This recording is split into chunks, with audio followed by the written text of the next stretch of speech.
7 cigarette. Football match का final कल 6 बजे था। आज हो जाता तो अच्छा था। कल तो उसे खुदकुशी करना थी, ठीक 4 बजे। इस बारे में भी इसने बहुत सोचा था। 2 घंटे इंतजार कर ले और फाइनल देख कर ही मरे। लेकिन फिर सोचा, क्या फायदा।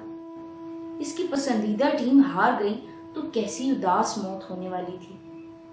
बिलाखिर 4 बजे का वक्त ही हतमी ठहरा। उसने रिमोट सोफे पर पटखा और जाकर फ्रिज से बासी डबल रोटी का टुकड़ा निकालकर कुतरने लगा। एक किनारे पर फफूंदी लग चुकी थी, मगर उसे क्या परवाह थी। पेट तो जिंदा लोगों के खराब होते हैं। वो तो कल एक मुर्दा जिस्म में तब्दील होने वाला था। उसने बदमजा डबल रोटी को जहर मार करने के लिए कब से बंद पड़े फ्रिज के तारीक कोने से भूला बसरा कोल्ड ड्रिंक कैन निकाला और धप से सोफे पर आ गिरा। खाली मेदे में तेज गैस वाला मशरूब जाने की देर थी कि इसे हिचकियां आने लगी। वो जितना उसे दबाने की कोशिश करता, इतना ही सोफे पर उछल उछल जाता। खुद पर हंसते हंसते वो सोफे पर ही औंधे मुंह लुढ़क गया। अम्मा यहाँ होती तो इसके पीछे जूता लेकर पड़ जाती। उनका कहना था कि हिचकी का इलाज खौफ है। जब वो भागता हुआ तल्लत आपा के पीछे छुपता तो उसकी हिचकी वगैरह सब गायब हो चुकी होती। उसे फिर से हंसी आने लगी। अम्मा सिर्फ हिचकी नहीं, हर चीज का इलाज खौफ से किया करती।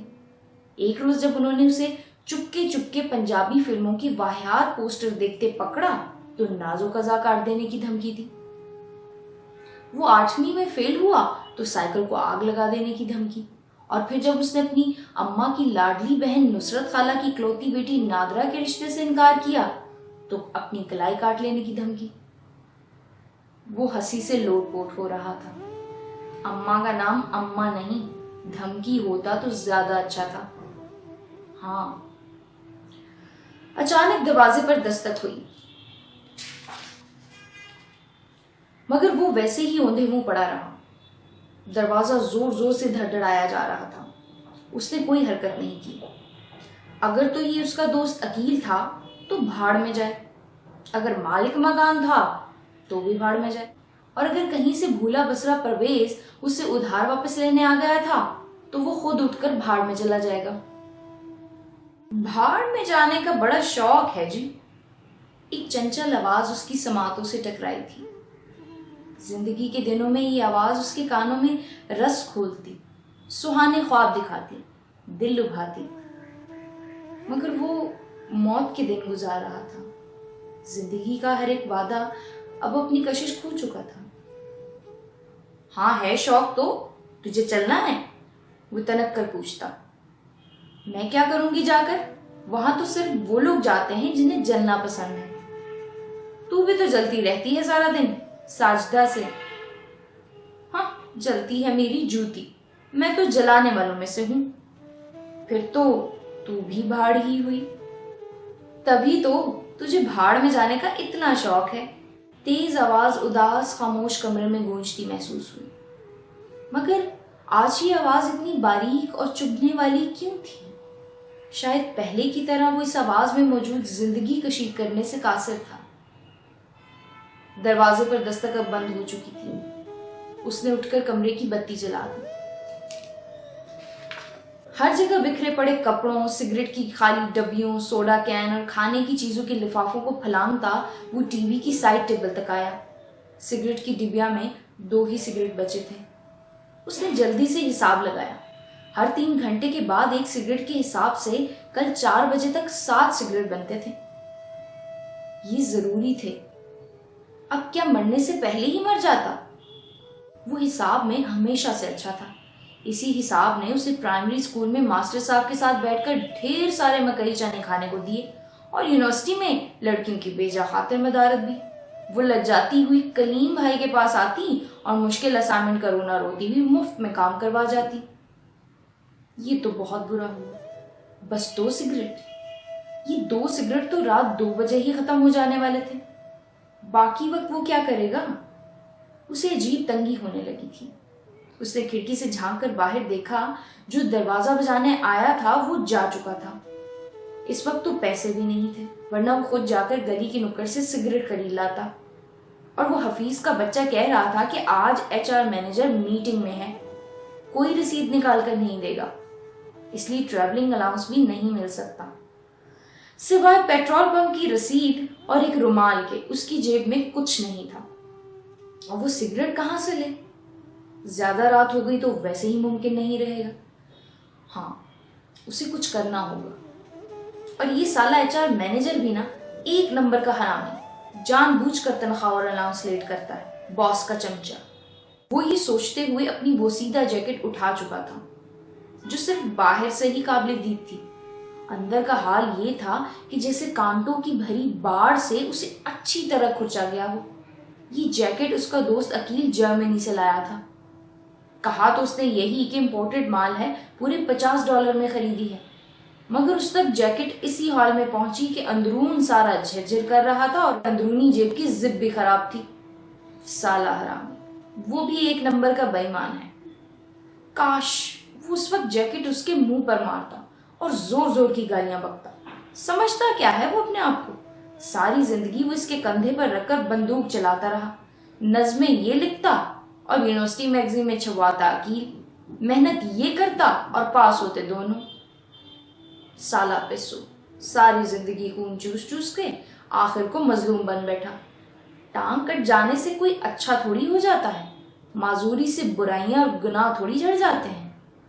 अब दोस्तों की महफिल में उसे कोई खाने के पैसे नहीं देने देता था, ना ही कोई मजाक उड़ाता।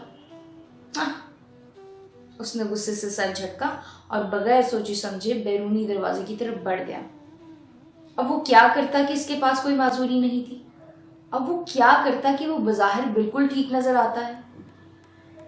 उसने बाहर निकलकर बाजू खोले और अंगड़ाई लेने की कोशिश की, मगर हड्डियों के चटकने की आवाजें सुनकर वो खुद भी संभल गया। वो कमजोर भी तो काफी हो गया था।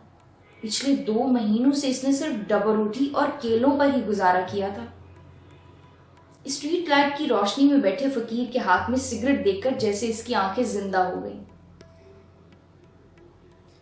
चच्चा सिगरेट मिलेगी? फकीर मैं आके तुम, शायद दोनों। ये कहते हुए वो फुटपाथ पर ही बैठ गया।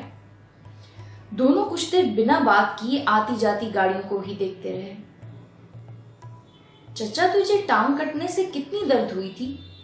उसने फकीर की कटी हुई टांग और बाजू तले दाबी बैसाखी को कुछ देर गौर से देखा, बेसाख्ता सवाल कर डाला। और जा लंगूरा, अपना काम कर, फकीर ने धुतकार दिया और सिगरेट का एक लंबा कश भरते हुए मुंह फेर लिया। वो लंगड़ाता हुआ उठकर जाने लगा, लेकिन शायद कुछ याद आने पर फिर से पलटा। अल्लाह दिन आते कुछ दे दे।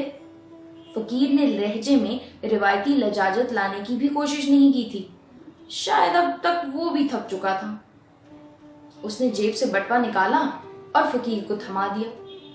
फकीर एक लम्हे को ठटका और सिगरेट फेंक कर जल्दी जल्दी बटवा खोलने लगा। आखिर तमाम जेबें खाली पाकर उसने बटवा वापस उसी को दे मारा। बताना चाचा, तुझे दर्द हुई थी? उस पर जैसे अभी कुछ देर पहले वाले लम्हे गुजरे ही नहीं थे। वो भागती रोशनियों को तके जा रहा था। फकीर ने उसे अजीब नजरों से देखा और आलती पालती मारकर उसके करीब ही बैठ गया, जैसे एक फकीर ने दूसरे को सलाम किया हो ही होवेगी। वो हंस दिया। याद नहीं मैनू। मतलब? वो फकीर के टूटे हुए दांत देखकर बोला, जो हंसने की वजह से बहुत नुमायां हो गए थे। मतलब कि उसने थैले में से सिगरेट की डिब्बी निकाली और एक सिगरेट उसे देते हुए बोला, मैं तो 4 साल दा सा, हूं याद नहीं। उसने सिगरेट लेकर जल्दी से जेब में रख लिया। ये भी गनीमत था। फकीर ने भी उसकी हिर्स देखी थी। अब दोनों दूर से आने वाली गाड़ियों की रोशनियों पर नजरें गाड़े बैठ गए। फकीर धीमी आवाज में गुनगुनाने लगा, नी सही असी नैना दे आंखें लग गए। आती जाती गाड़ियों का शोर था और इस शोर में एक सकूत। ये शोर, ये सकूत उसे बचपन की रातें याद आ गई, जब वो सब रात छत पर सोते थे, तो दूर कहीं गुजरती गाड़ी की आवाज में आसमान के तारों का सकूत साफ सुनाई देता था। पंखे के बिल्कुल करीब वाली चारपाई पर अब्बा सोते, फिर वो, अम्मा और फिर तलत आपा। उसे याद आया, एक रोज अब्बा ने तलत आपा को पड़ोस के छोटे लड़के आदिल से हंस हंस कर बातें करते देख लिया था तो उस रात कितना शोर मचा था। हालांकि वो बेचारी तो उससे गानों की कैसेट मंगवाया करती। वो आदिल भी कितना छोटा था ना तलत आपा से, पर अब्बा कहाँ सुनते। दादी ने एक रोज बताया था कि अब्बा अम्मा की पसंद की शादी थी। अब्बा दोस्त के घर बहाने बहाने से गुड़ और कभी भुने हुए चने देने जाते। अम्मा उसी दोस्त की बहन थी, यानी अपने वक्त में सब कुछ कर लिया, अब सारी पाबंदियां हम पर, खास तौर पर तलत आपा। जाने क्यों अब्बा उसके जान के बैरी थे। वो बेचारी सारा दिन पैर तक झूलते लंबे दुपट्टे में घूमा करती, वरना अब्बा कहीं भी देख लेते तो दूर से चीखते, सर पर आसरा कर तलत, ओढ़नी संभाल। बेचारी तलत आपा कितनी भोली और सीधी थी ना, मेरी सारी शरारतों की वकील। उनके हिस्से की शरारतें भी मैं ही कर हटा था। बेचारी तलत आपा, मेरे अलावा था ही कौन जो उनके हक में बोलता। जाने मेरे जाने के बाद कैसी जिंदगी गुजारी होगी उन्होंने। एक लम्हे को यूं लगा जैसे मैंने तलत आपा से धोखा किया हो।